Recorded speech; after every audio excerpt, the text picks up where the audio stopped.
नमस्कार दोस्तों, स्वागत है आपका रुख इनसाइड में, जहां हम दर्शन की गहराई में उतरते हैं और उन विचारों को खोजते हैं जो समय से परे हैं।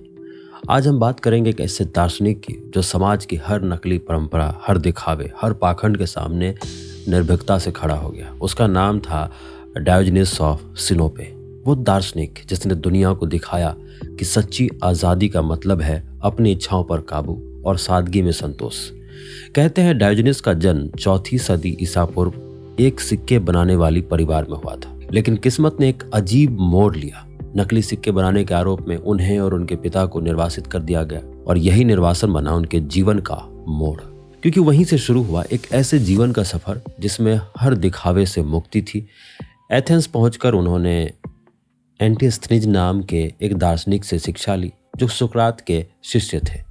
वहीं से उन्होंने सीखा कि सादगी और आत्मनियंत्रण ही मनुष्य की असली शक्ति है। डायोजनीस ने इन सिद्धांतों को केवल सुना नहीं बल्कि जिया। वो एक मिट्टी के मटके में रहते, सिर्फ एक चादर और एक थैला रखते और खुले में प्रकृति के बीच जीवन बिताते।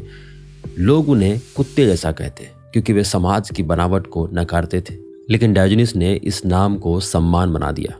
उन्हें गर्व था कि वो सिनिक हैं, यानी वो जो सच्चाई को बिना नकाब के जीता है। एक दिन सिकंदर महान खुद उनसे मिलने आया। डायोजनीस उस वक्त धूप सेक रहे थे। सिकंदर ने पूछा, मैं तुम्हारे लिए क्या कर सकता हूँ? डायोजनीस ने बस इतना कहा, थोड़ा एक तरफ हटो, तुम मेरी धूप रोक रहे हो। इतनी सरल पर इतनी गहरी बात। सिकंदर मुस्कुराया और बोला, अगर मैं सिकंदर ना होता तो डायोजनीस होता। डायोजनीस समाज के पाखंडों से थक चुके थे। एक दिन वे लालटेन लेकर दिन में घूमे। लोगों ने पूछा, क्या खोज रहे हो? उन्होंने कहा, एक ईमानदार आदमी। इतनी कड़वी सच्चाई शायद ही कोई और कह पाया हो। उनका व्यंग सिर्फ समाज पर नहीं, दार्शनिकों पर भी था। जब प्लेटो ने इंसान की परिभाषा दी, 2 पैरों वाला बिना पंखों वाला जीव, डायोजनीस ने एक मुर्गे के पंख नोच डाले और कहा, लो ये रहा तुम्हारा इंसान। डायोजनीस हमें सिखाते हैं कि असली ज्ञान किताबों में नहीं बल्कि जिए हुए अनुभवों में है। वो हमें चुनौती देते हैं, क्या हम सच में स्वतंत्र हैं या फिर अपनी इच्छाओं, अपनी वस्तुओं और समाज की उम्मीदों के गुलाम हैं। उनका जीवन हमें याद दिलाता है कि सादगी कमजोर नहीं बल्कि आज़ादी का सबसे शुद्ध रूप है।